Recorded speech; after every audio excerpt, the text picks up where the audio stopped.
Fala, galera boa, ligada aqui no nosso podcast, no Spotify e também demais agregadores. E um grande abraço a você ligado aqui no canal Ave Mais. Estamos conversando mais um bate-papo, iniciando mais uma conversa, porque o papo hoje é sério.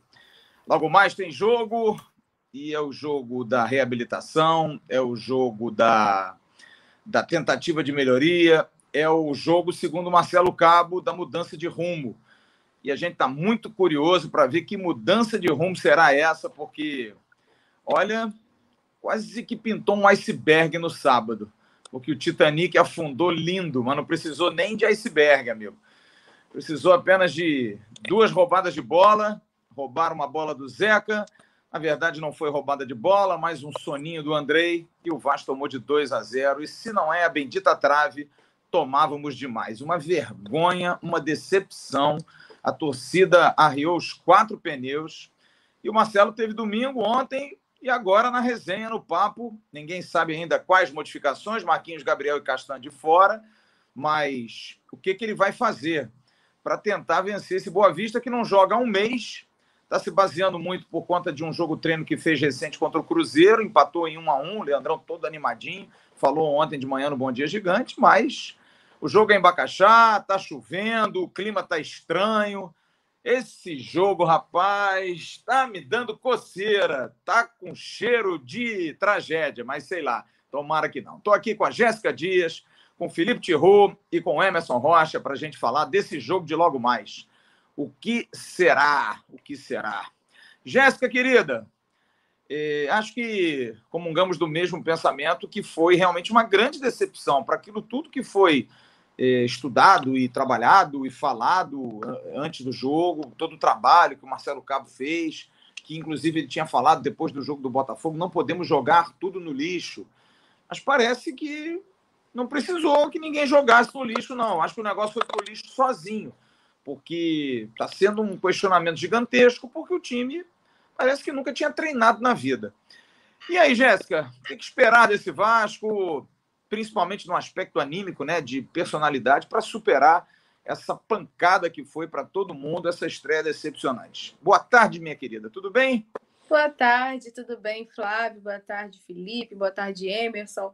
Cara, realmente, né? A gente pega os nossos bate-papos antes desse jogo aí do final de semana, a gente pega ali as nossas anotações e a gente rasga nesse momento. A gente pega e a gente fala, não valeu nada do que a gente falou, porque o que a gente projetou antes não aconteceu, e o que a gente vai projetar agora? Eu acho que é mais essa questão que fica, né? E o nosso pensamento é partilhado muito pelo torcedor também, que agora fica meio que perdido. Fala, cara, e agora? Esse é o Vasco que nós vamos ter até a temporada inteira? Esse é o Vasco que vai nos representar na Copa do Brasil? Esse é o Vasco que vai conseguir o acesso para a gente? Então, acaba que o clima de insegurança já instaurou-se tendo feito aí só uma rodada da Série B, né? Apenas a estreia. É o que o Marcelo Cabo falou, a gente está no quilômetro 1 de 38. Mas vem de uma sequência de pelo menos 3 jogos muito ruins. E esse do final de semana, eu acho isso incrível, assim, bem legal, porque o papo que a gente bate aqui, as coisas, os pontos que a gente levanta realmente acontecem depois, né? A gente falou, muito garoto jovem, pode sentir a pressão de uma Série B, de ter responsabilidade, de levar o Vasco de volta para a Série A. E aí a gente falava, não, o Andrei não pode mais sentir essa pressão, o Ricardo não, que isso, já estão lá há muito tempo, já vestindo. E aí, pimba, vai lá e acontece isso, e é o que a gente vê, jogadores amedrontados, né? O que não deveria acontecer, porque é jogar em casa, enfim. Então, assim, essa Copa do Brasil, jogos mata-mata, o Marcelo, como eu falei, falou quilômetro 1 de 38. Agora não tem mais essa, amigo. É mata-mata, ou vai ou vai. Jogo em Bacaxá, como você falou, clima chuvoso. Então, o que a gente pode projetar agora, infelizmente, é com base nos últimos 3 jogos do Vasco, né? Como é que o Vasco tem que se portar, como é que o Vasco tem que reagir. E, na minha opinião, o Vasco tem que se resguardar no sentido de... a gente até vai ter um papo essa semana tentando imaginar qual era o time sem o Marquinhos Gabriel e o meia de criação. E aí eu falei lá no grupo, será que ele vai meter 3 volantes? Aí falaram, não, joga em casa, nada a ver. Mas eu não compactuo da ideia de que 3 volantes é um time totalmente retrancado. O próprio Luxemburgo armava o time assim e o time não era retrancado, na minha opinião, com o Luxemburgo. Então, assim, eu acho que o Marcelo Cabo tem que parar e pensar no sentido de que não dá para só trocar uma peça ou outra, tem que mudar um pouco o esquema tático. E com certeza ele já parou, já pensou, porque o jogo é hoje, e eu acredito que ele vai fazer essas mudanças aí, o Sarrafiori começar jogando, talvez o Rômulo, o Galarza, o Andrei, para mim, pode pegar de novo um banco. Enfim, tá tudo definido já, né? Daqui a pouco a gente vai saber a escalação, mas para mim é nesse sentido, assim, a gente fica um pouco inseguro, né, do que vai ser apresentado, o torcedor fica inseguro, mas a Copa do Brasil nessa fase já não é mais passível de erro, não permite mais e tem que ir ou ir, do jeito que dá. Tihu, eu juro, assim, eu passei o meu sábado, o meu domingo muito mal, muito com a cabeça muito, assim, querendo refletir, pensar o que pode estar acontecendo. A gente que está no Vasco há muito tempo, a gente que vive o dia a dia do clube, já com o canal há 2 anos, sempre que acontece uma derrota assim, as broncas são sempre as mesmas, né? Falta de atitude, falta de postura, falta de intensidade, uma entrega ruim, um time que parece que não treinou, que não tem semana cheia, porque sempre existem aquelas desculpas. O salário está atrasado, está todo mundo de má vontade. O clube não tem estrutura para dar aos jogadores, está complicado. Não tem tempo para treinar, dizem os treinadores. A semana, 2 dias, é jogo em cima de jogo, não está dando. Não reforçou o time. Tá. Aí você reforça, refugo. Mas os refugos jogaram bem antes do campeonato começar. E assim, para mim, eu falei isso num comentário domingo aqui no Ave Mais, me veio uma série de fantasmas, sabe? Aquelas coisas de você começar a pensar no Alberto Valentim, no Abel Braga, ver o Marcelo Cabo colocar 300 atacantes, me lembrou o Abel Braga colocando o Thiago Reis de meia, camisa 10, para jogar, jogando, somando mais atacantes lá na frente. Aí eu vejo o Vinícius, que é um revival, sabe? Uma coisa assim, um déjà vu, né? Aquela coisa de você já ter visto aquilo alguma vez na vida. Aí vem o Vinícius como uma solução para o segundo tempo. Juro, eu não cheguei a conclusão nenhuma. Eu não entendo o que há, cara. Eu até posso dizer uma coisa aqui, que tem muita gente que vai ficar chateada, mas quero só que vocês me compreendam. Eu só acho que tem um sapo enterrado no Vasco, cara. Tem um sapo enterrado ali dentro. É alguma coisa de mal olhado, não sei, cara. Eu juro que eu não entendo, porque sai time, sai treinador, muda treinador, sai jogador, entra jogador, e a coisa não muda, cara. É um negócio impressionante. Aquela história do só mudam as moscas. O que você acha disso, Tihu? Vê alguma... Me dá aí, cara, uma solução. Será que a gente tem que contratar o Thanos? Hein, Tihu? Pode crer, talvez seja uma solução, né? Cara, é complicado mesmo, né? Porque a gente viu aí a reação da torcida depois desse jogo. Primeiro, eu acho que assim, realmente essa partida mostrou que a gente está muito atrás ainda no planejamento, vamos dizer, do que a gente chegou a imaginar em algum momento dessa temporada, né? A gente chegou a acreditar que, não, o time já está acertadinho, vai começar a Série B, e esse jogo contra o Operário serviu para mostrar que, cara, a gente está algumas casas atrás do que talvez os mais otimistas, né, achassem. Por outro lado, também, eu acho que tem uma galera pessimista demais, já falou, acho que vai ser rebaixado para a Série C, né? Não é para tanto também. Acho que a gente tem que consertar bastante coisa, mostrou que tem que consertar bastante coisa, mas eu acho que, cara, mal ou bem, foi o que eu falei no boletim que eu fiz no domingo, cara. Eu acho que a gente ainda tem o melhor elenco, né? Porque também teve aquele comentário, o pessoal fala assim, não, tem que contratar. Se não contratar mais 5 jogadores, e, cara, assim, o Operário tem um elenco melhor que o nosso? Não acho que não, né? Não sei se contratar é a solução, sabe? Eu acho que a solução é mais aí, o esquema tático, que tem que ser melhor resolvido, a questão ali da posição, né?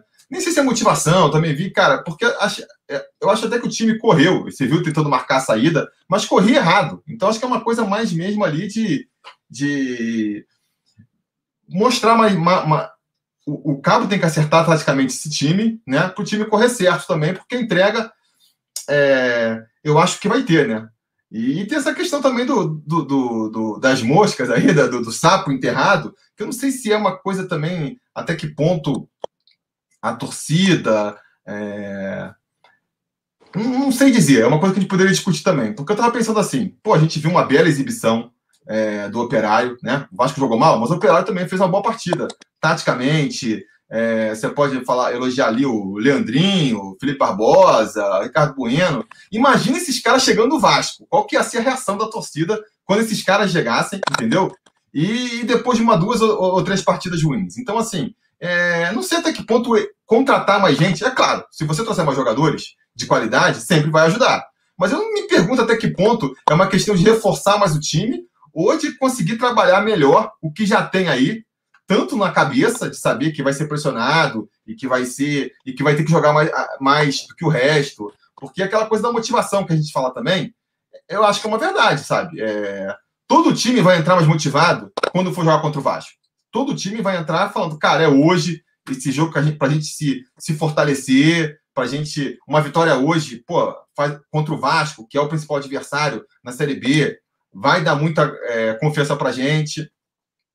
Mais ou menos que nem foi o Vasco com o Flamengo, né? O Vasco entrou naquele jogo muito mais motivado, muito mais assim, focado na partida, porque sabia o quanto aquela vitória ia ser importante para você conseguir uma moral com a torcida, né? Conseguir fortalecer um trabalho. Isso eu acho que todos os adversários do Vasco vão ter contra o Vasco. E o Vasco tem que ter essa noção de que tem que entrar igual e aí vai ser todo jogo, vai ser toda rodada. Então vai ter essa dificuldade. Eles têm que trabalhar isso aí. Mas falando especificamente da partida agora contra o Boa Vista, eu acho que vai ser mais uma chance aí vai ser a melhor oportunidade que o Cabo vai ter daqui para frente para tentar dar uma arrumada na casa aí e recuperar um pouco aí do prestígio para a torcida. Porque passou o Boa Vista, amigo, não vai ter mais jogo fácil. Seja pelo Campeonato Brasileiro da Série B, seja se a gente passar na Copa do Brasil, vai ser só pedrada. Time de Série D vai ser a última vez que a gente vai ter a chance de jogar, não é mesmo? E com esse, como é que se fala? Com essa carta branca, para ele poder fazer as mudanças que ele julga necessário. Porque, de novo, tentando ver aqui o copo meio cheio, né? Fazendo aqui pegando aqui o papel do Vaguinho, já que ele não está presente, das duas, uma, né? A gente viu aquela bagunça, aquela desorganização que foi o sábado, e das duas, uma. Ou o Cabo está completamente perdido, e aí, amigo, não vai durar muito tempo no Vasco, porque vai tomar mais sapatadas pela frente. Ou então, ele estava se segurando pela questão do grupo, que é o que eu vi vocês também, a gente comentou aí em outras lives ao longo da semana, que é aquela coisa do, não quero magoar o grupo, o time tá bem, então não vou tirar, não vou barrar, não vou mexer no esquema. A Jéssica falou, não vou botar 3 volantes, porque pode ser visto como retrancar, a gente precisa ganhar, sabe? Fica naquela preocupação em não melindrar o elenco, não criar uma má impressão na torcida. Pois bem, depois dessa patada, tem toda a justificativa para mudar. Então a gente vai ver logo mais, assim, tanto na escalação quanto na postura, se realmente vai ver esse choque e vai ver uma mudança significativa. Se não houver, e a gente pode ver, a mudança passa desde uma eventual barração do Andrei para fechar mais o meio campo com o Rômulo, quanto a questão de quem vai ser esse substituto do Marquinhos Gabriel aí, que não vai ter condição de jogo ainda. Então vai continuar insistindo com o Morato e o Peck ali no meio, porque não dá, tem que ser ofensivo ou não? Cara, a derrota contra o Operário dá um salvo-conduto, vamos dizer, para botar um meio-campo mais combativo, mais fechado. Essas respostas que a gente vai ver logo mais e vai indicar para o futuro, para o jogo até contra a Ponte no resto, né? Se vai realmente mudar. Se não mudar agora, eu acho que não muda mais. Olha, mas eu queria levantar uma outra situação aqui, Emerson. A gente fala de por exemplo, o Marcelo Cabo vai fazer alterações no plural para o jogo de hoje. Não vai fazer uma alteração. E ele foi descobrir que precisa mudar 3, 4 peças depois da estreia no campeonato.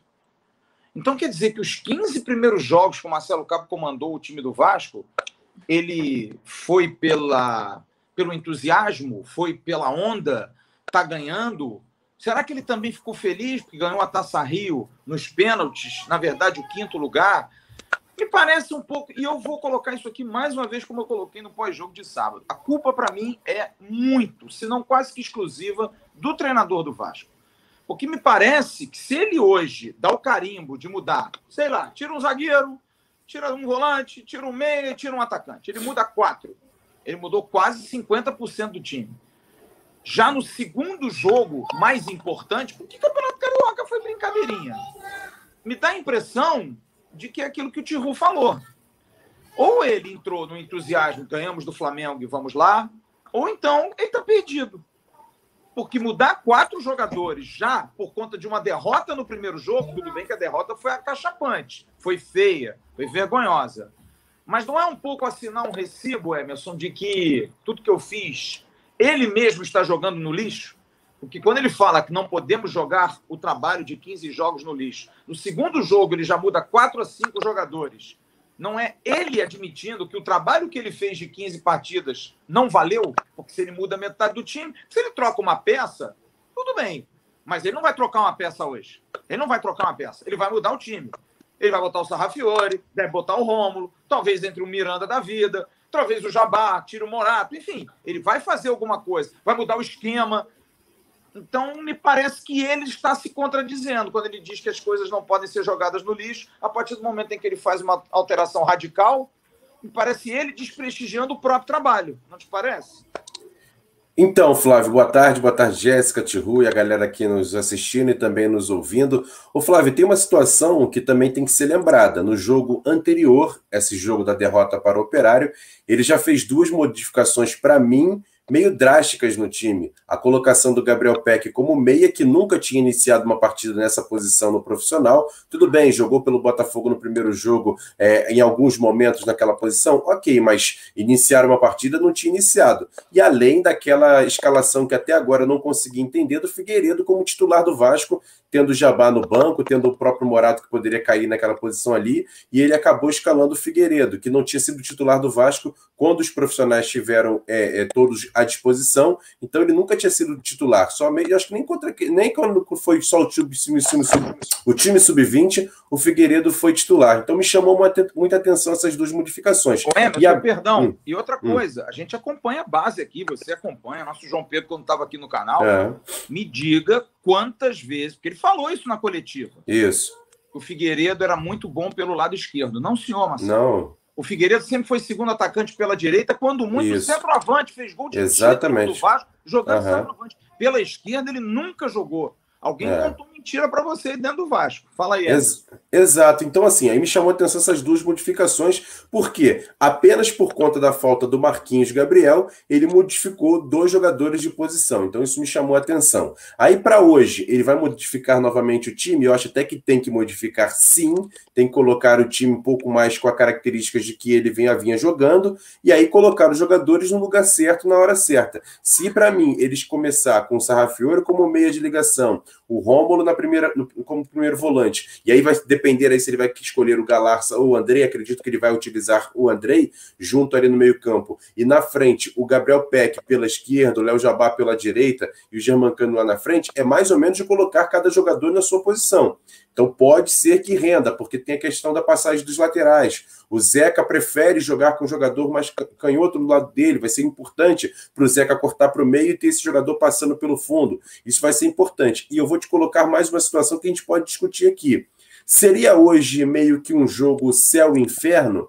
Porque é o seguinte, eu lembro da Copa do Brasil de 2020, que o Vasco foi eliminado pelo Botafogo, bizonhamente, vamos dizer assim, porque o Vasco não conseguiu fazer nenhum gol naquele time do Botafogo na Copa do Brasil em 2 jogos, e depois daquele jogo, praticamente o Ramon Menezes perdeu o seu cargo, foi mandado embora e o Vasco dali para frente brigou ainda mais do que com relação à zona de rebaixamento e acabou sendo rebaixado. Então foi um divisor de águas aquela competição com o Botafogo. E pode ser sim esse jogo contra o Boa Vista. Se o Vasco, por exemplo, não conseguir vencer o Boa Vista hoje, vai acontecer uma pressão ainda maior para o jogo da Ponte Preta. E o jogo de hoje pode dar um pouco de alívio à pressão do elenco visando esse jogo contra a Ponte Preta. E pode ser, sim, uma mudança de rumo o jogo de hoje, Flávio. É bom a gente lembrar que tem a tal da regra da CBF, né? Agora do campeonato.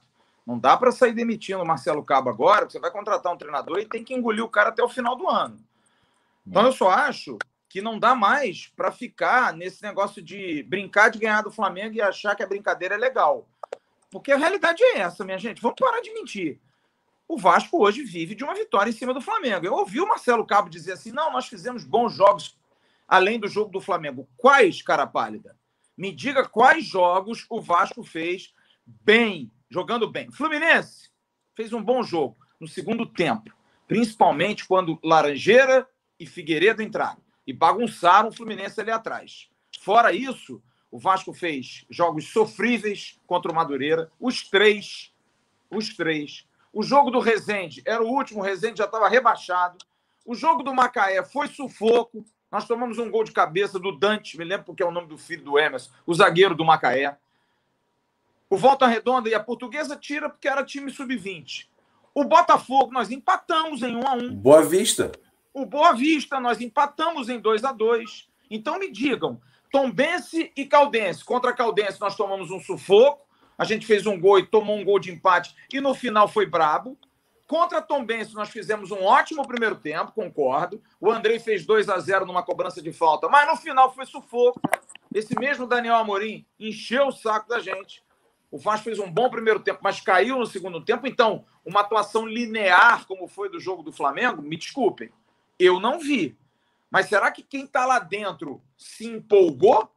Que não, nós ganhamos do Flamengo, a gente pode ganhar de qualquer um, é só jogar. Como eu falei aqui, se jogar com 70%, 80% da intensidade que o Vasco jogou contra o Flamengo, não perde para ninguém. Tá aí a prova, não jogou nem com 10%, perdeu para o Operário. Porque como o Tiru falou, Tiru, a gente não pode achar que o Operário, o Ricardo Bueno, se chega aqui, o Ricardo Bueno é refugo. Jogou no CSA, jogou não sei aonde. O Felipe Garcia jogou no Brasil de Pelotas. E esses caras deitaram e enrolaram. Então, me assusta o fato de me parecer o Marcelo Cabo, que é ótimo treinador, amigos, mas me parece perdido. E eu fico preocupado com esse discurso. Se a gente for bem contra o Boa Vista, o clima pode melhorar. Precisava isso? Eu acho que, na verdade, Flávio, é aquela coisa de bater em bêbado, né? Eu acho que se ganhar do Boa Vista, não fez mais que obrigação. Acho difícil do clima melhorar com a torcida depois da bronca se vencer do Boa Vista. Agora, um empate que seja, vai jogar aí, vai aumentar a fervura aí, né? E vai tornar o jogo contra a Ponte Preta um jogo bem mais tenso e mais nervoso do que já é.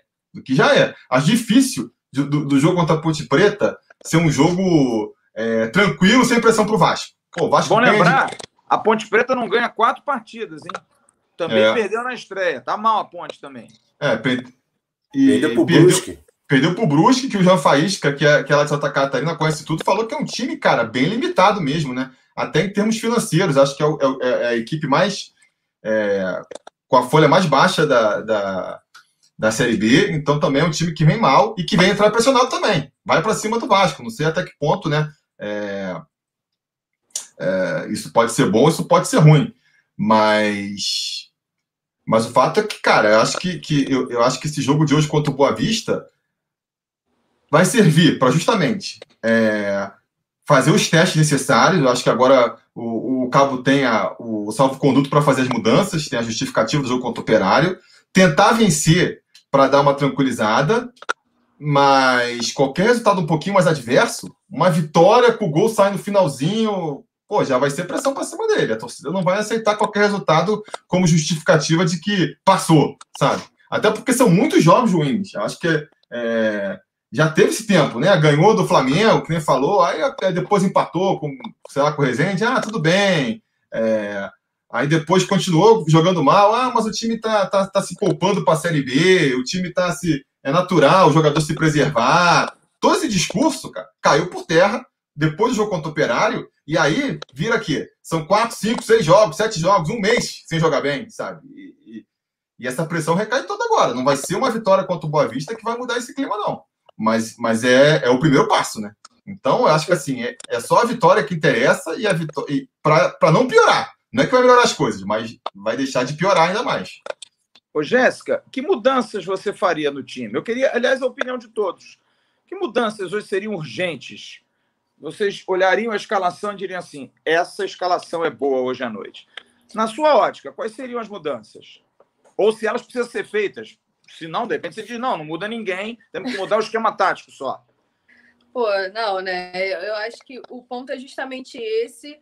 Eu já tinha falado aqui outras vezes, quando a gente bateu um papo sobre contratação, os caras que estavam chegando e quais ainda seriam as posições aí que eu acho que precisaria se reforçar. Eu me preocupo muito com a zaga do Vasco, parece realmente que rola uma insegurança muito grande, e eu não digo insegurança do atleta com ele mesmo, mas talvez uma insegurança da dupla, de confiar, enfim, aí acaba todo mundo batendo cabeça, mas a mudança eu acredito que vai ser mesmo por conta da lesão do Castan e talvez ali um Miranda no lugar ali do Ricardo, enfim, pouca coisa. Não acho que deva mudar, até se considerando as peças que tem. Mas a questão, cara, é o meio-campo, e o Marcelo Cabo já falou isso, né? Não tendo o meia lá de criação. O que se faz? O que se faz nesse sentido? E eu, mais uma vez, bato na tecla de que, para mim, não adianta povoar o ataque, botar 1 milhão de atacantes se o problema está no meio. Se a bola não vai chegar no Germancano e ele vai ficar lá com... foi apagado. Óbvio, não chegou uma bola decente para o cara.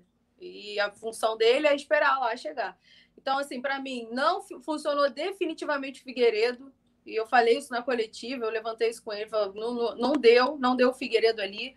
Não acho que seja um jogo para botar fazer esse tipo de tentativa. Para mim, volta o Léo Jabá se não tem alternativa no sentido, né, do Morato ou do Sarrafiori começar jogando. Eu acredito que, na verdade, vai começar jogando o Sarrafiori. E aí o meio vai ser Rômulo, Andrei, Sarrafiori, lá na frente Morato, Peck e Cano. Para mim, acredito que vai ser isso. Mas não dá para o Sarrafiori e tal. Vamos lá, então vai fazer o quê? Volta com o Morato. Não deu certo com o meio de criação, mas é o que tem agora. Bota o Léo Jabá lá para frente de novo. Então, eu acho que as mudanças têm que ser pontuais no sentido de manutenção de preservação, cara. Porque também não adianta agora pegar e fazer uma coisa maluca no jogo de mata-mata, que se o Vasco perder mais uma vez, a pressão vai aumentar 10 vezes mais. Então, assim, tentar mexer com o que tem, com o que pode e botar o time para jogar. Eu falei também sobre isso. Esses anos que eu cubro o Vasco, o que eu vejo é realmente oscilação. Vamos lá, estamos muito bem. Essa questão do jogo contra o Flamengo me lembra o empate de 2019, 4-4 de 2019, que foi assim, uma euforia, e um empate foi realmente um jogaço. Vamos para Libertadores. Queriam que o Vasco chegasse na Libertadores, o Vasco estava brigando para não cair, já falava até Libertadores depois desse 4-4. Exato. Então, assim, parece que cria-se uma euforia e aí depois vem de novo o resultado ruim, aí vamos de novo, tenta. Então, assim, essa questão de oscilação, que eu já falei, já bati na tecla, que se o Vasco quisesse fazer uma temporada realmente diferente, realmente melhor, tinha que tentar uma regularidade. Para mim, não cabe discurso de que foi assim por causa disso, foi assim por causa daquilo, ou não, tudo bem, a gente está se adaptando, não, tudo bem. Para mim, cansa esse tipo de discurso de treinador. Para mim, cansa, porque o torcedor não quer mais ouvir esse tipo de justificativa. Toda vez, mas toda hora é isso, toda hora tem uma desculpa de que foi isso, que foi aquilo, que foi isso, que foi aquilo. Os caras pareciam que não tinham treinado. Os caras pareciam que não se conheciam. Não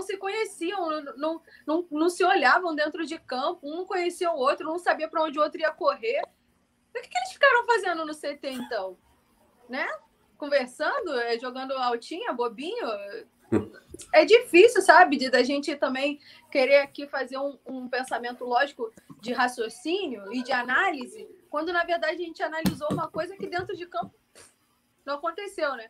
Então, assim, para mim é isso. As mudanças que eu faria seriam essas para mim, prioridade era botar o Sarrafiori para começar jogando, né? Para finalmente ter um meia de verdade, que vai criar e tudo mais, e aí coloca o Sarrafiori.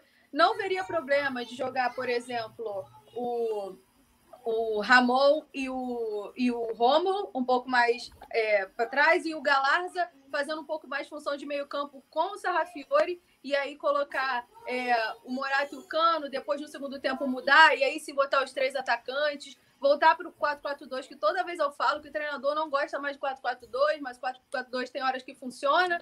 Então, assim, eu acho que é isso. Eu acho que para esse jogo é isso. Tem que fazer o bem feito, o feijão com arroz bem feito, né? Não é jogar para meia boca, não. Igual o Tiro falou, 1-0 no finalzinho. Não, tem que jogar direito, mostrando qualidade tática, né? Toque de bola, que era o que estava acontecendo no jogo contra o Botafogo. A gente estava elogiando, a gente estava falando, pô, o time do Vasco está ofensivo, está tendo triangulação. Quanto tempo eu não via triangulação no time do Vasco? Aí me vem essa agora e acaba tudo, né? Apagão geral, todo mundo parou de se falar, de se conhecer. Quem é Andrei, quem é Cano, ninguém mais se conhecia, ninguém mais falava a mesma língua. Enfim, é complicado demais e eu acho que é isso. Mudanças pontuais, fazer bem feito, nem que seja o básico bem feito.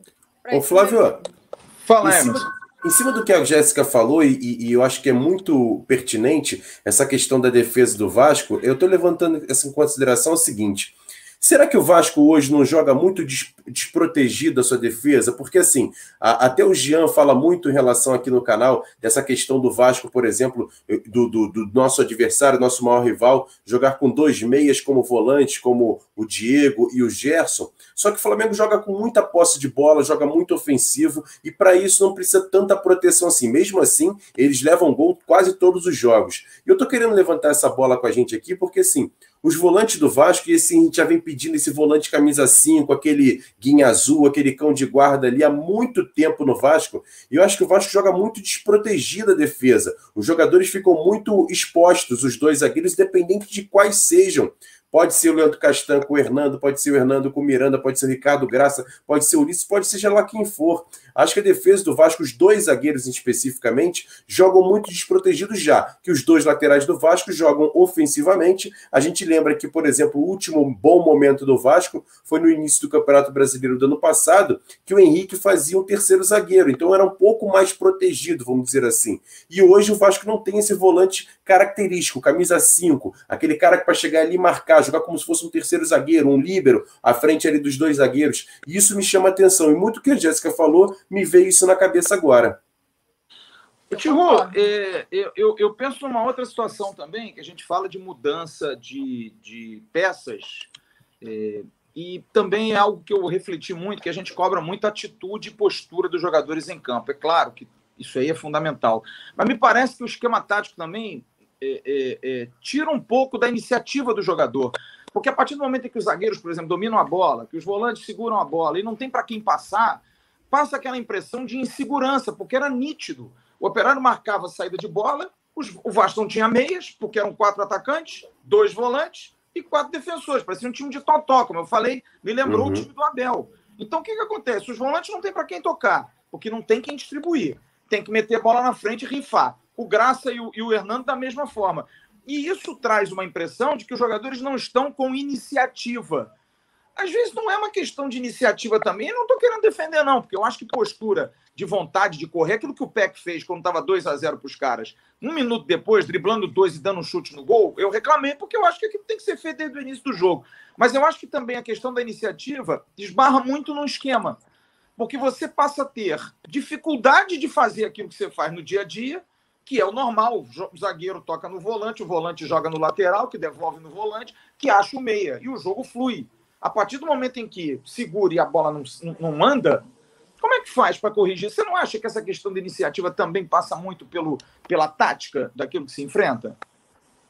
Eu acho que isso passa muito por... Eu acho que houve um erro de avaliação mesmo, né? Já vi muita gente comentando também, eu concordo. Eu acho que o Cabo, pelo visto, imaginou que fosse encontrar os adversários muito mais fechadinhos lá atrás, né? E não tentando agredir o Vasco, não marcando em cima do Vasco. E aí você imagina que você, beleza, né? Consegue ali, posso botar um Galarza e um Andrei no meio, porque eles vão conseguir facilmente levar a bola ali até a intermediária adversária, e ali que começa, né, a parar o ônibus na frente, né? E aí você tem os atacantes para tentar girar a bola ali, que nem aconteceu muitas vezes no Campeonato Carioca, quando eram adversários mais frágeis, às vezes sem tanto preparo físico. E a gente viu como foi surpreendido, né? Contra o Operário, marcando em cima. Os lances saíram. Teve muito lance, é verdade, né? Mas os gols acabaram saindo na marcação, na saída de bola, que não está funcionando, né? Então, acho que tem um problema da postura do time, de como ele esperava contra o adversário, e também da escalação dos jogadores. Então, que mudanças eu faria aí para o jogo contra o Boa Vista? Cara, na zaga ali não tem muito como mexer. Eu acho que a gente vai meio que com o que foi escalado aí. Não sei. Porque, né? Se a gente considerar que o Cabo joga com os zagueiros com o pé para o lado, certo? Então o Ricardo, sem o Castan, o Ricardo permanece na esquerda. Na direita, vai barrar o Hernando para botar o Miranda? Acho difícil. Acho que a primeira mudança tem que acontecer, então, no meio campo. Não acredito que o Andrei possa ser primeiro volante. Isso a gente já bate aqui nessa tecla há muito tempo, né? E fica evidente, porque qual é o principal motivo para o Andrei ser o primeiro volante? É a qualidade da saída de bola dele. Teoricamente, ele consegue lançar um jogador, achar um companheiro desprotegido. Só que, cara, os moles que ele dá lá atrás não compensam eventual qualidade. Vamos supor ele que é lento para fazer isso. Se ele for, ele pode ser bom. Eventualmente, achar um lançamento, e pode ser um passe mais complexo, pode ser melhor do que o Rômulo na hora de fazer isso. Mas o passe errado dele que ele dá já não compensa. Ali atrás você tem que, antes de tudo, ser seguro. E o Andrei não é esse cara. Ele tá sempre tentando os passes loucos dele, entendeu? E passe em segurança para todo mundo, né? Inseguro, né? Eu vou dar um exemplo para vocês aqui, é o seguinte, eu lembro, por exemplo, a Itália campeã do mundo e o Milan, naqueles tempos do Kaká ali, tinha o Pirlo como segundo volante, mas o primeiro volante era o Gattuso, que marcava pelo Pirlo, e o Pirlo ficava tranquilo para poder fazer os jogadas. O Pirlo é um jogador lento, mas sabia jogar muita bola. Eu não estou querendo fazer comparação com o Andrei, não, mas é só a questão do esquema. Para ter um jogador como esse, um mais cadenciado, você precisa ter alguém para correr por ele, e o Vasco não tem. Por exemplo, a Itália... O Gattuso jogava bola, hein? Não, claro. Não. Mas corria o campo inteiro, que eu quero dizer isso. Que marcava por todo mundo. O Gattuso é o nosso Galarza. Eu acho que com mais pegada. Com mais pegada. O Gattuso tinha muito mais pegada. Plasticamente ele dava mais porrada, digamos assim. Acho que falta o Galarza bater mais, mas acho que o Galarza... Tinha um jogo mais italiano. A lá italiano. Eu não tiro, por exemplo, numa escolha... E não é pessoal, porque eu não posso mais falar do Andrei, né? Porque eu falo do Andrei há 2 anos e as pessoas dizem que eu tenho implicância. Tá aí, gente. A gente vê futebol há muito tempo, então a gente conhece. Para mim, o Galarza, com toda a juventude dele, é muito mais útil do que o Andrei em campo. Porque o Andrei entrega o passe, entrega o chute. Mas tem que jogar lá na frente. Ele lá atrás, ele não vai entregar nem o passe nem o chute. Ele não vai entregar o passe porque ele provavelmente, por insegurança, vai errar. E o chute é muito longe. O Galarza, pelo menos, é um jogador mais intenso. É um jogador que, se você orientar, está com fome. O Andrei me passa a impressão de estar desmotivado jogando no Vasco. Há muito tempo, gente. Ele está com os pneus arriados há muito tempo. Aquilo que disse o Pássaro no início do ano, quando eu falei com o Andrei para ver negócio de renovação de contrato, aquilo foi tão assintomático que ele falou assim, eu não tive nem clima para conversar com o Andrei. Porque o Andrei estava tão desmotivado, ele estava tão triste. Pô, cara... O cara, 6 anos, é jogador profissional do Vasco. O cara ainda está desmotivado. Ele tinha que estar motivado para ir embora. Mas eu vou jogar e vou embora. E não mas, Flávio, essa situação que você está levantando, eu concordo. Só que assim, eu também, se fosse escolher entre o Galarza e o Andrei, eu acho o Galarza mais útil. Só que eu acho que a questão, por exemplo, por isso que eu acho que não seria nada ruim, pelo contrário, escalar Rômulo, Galarza e Andrei. Eu não viria problema. Hoje, por exemplo, não quer colocar o Sarrafiori porque o Sarrafiori chegou agora, ainda não tem ritmo de jogo. Eu não viria um time defensivo se ele escalasse o Rômulo fixo, o Galassa fazendo essa modificação, essa correria ali pelo meio-campo, e o Andrei um pouco mais à frente. Seria mais útil e melhor até para o Andrei, dar essa liberdade para ele, não ter esse compromisso. Michel bem, Emerson.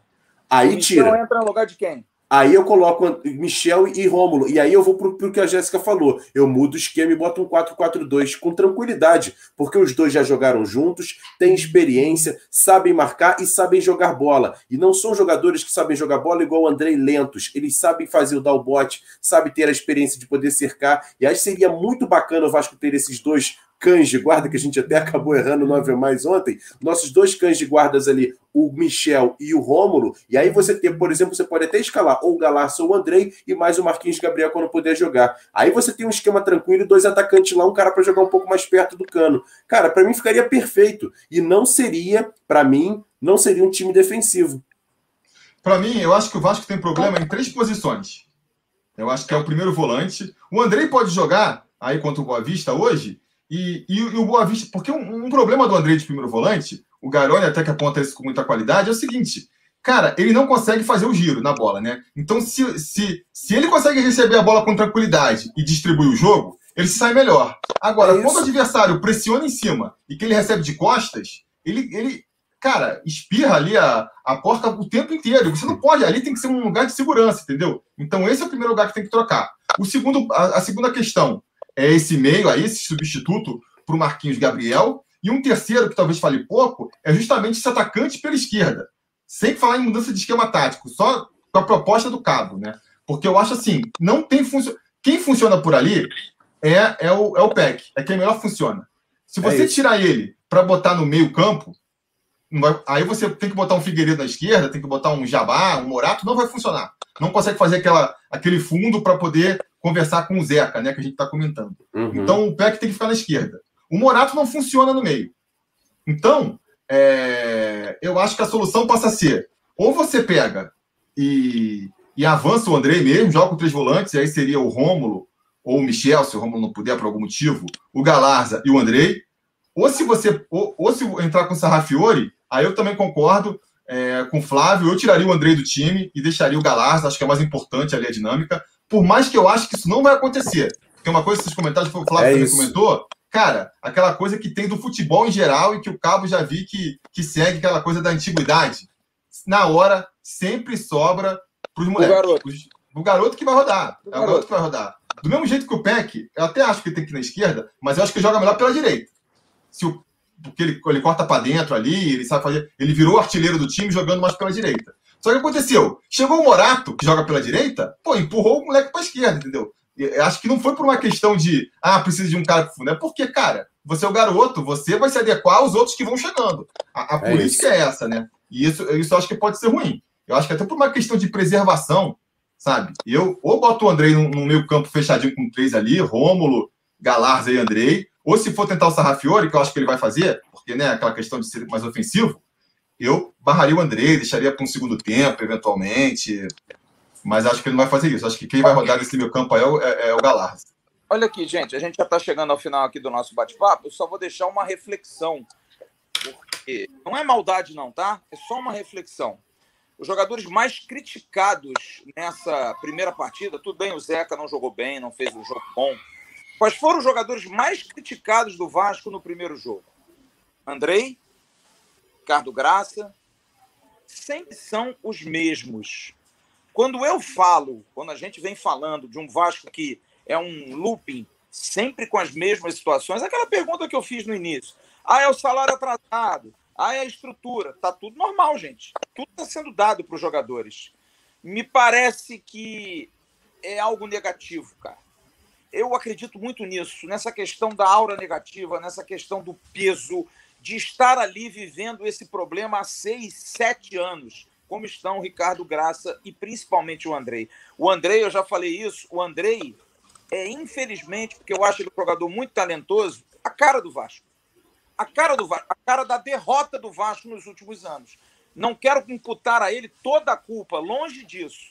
Mas ele é um pouco desse símbolo. E eu já ouvi de gente dentro do Vasco que falou isso para mim. Esses meninos hoje tinham que ser os comandantes da reação do Vasco. Eles já são de uma outra geração, eles não são dessa geração. Gabriel Peck, Figueiredo, Galassa. eles são de uma outra geração, uma geração que ficou estigmatizada por isso. Então, eu não sei se, até para preservá-los, eu acho que esses caras tinham que sair do time e deveriam sair do Vasco. Eles precisam sair do Vasco pro bem deles, cara, porque tá pesado demais. Daqui a 1 ano, o André e o Ricardo Graça estarão no Vasco e a gente vai estar aqui dando porrada neles, porque o time jogou mal e eles estarão em campo.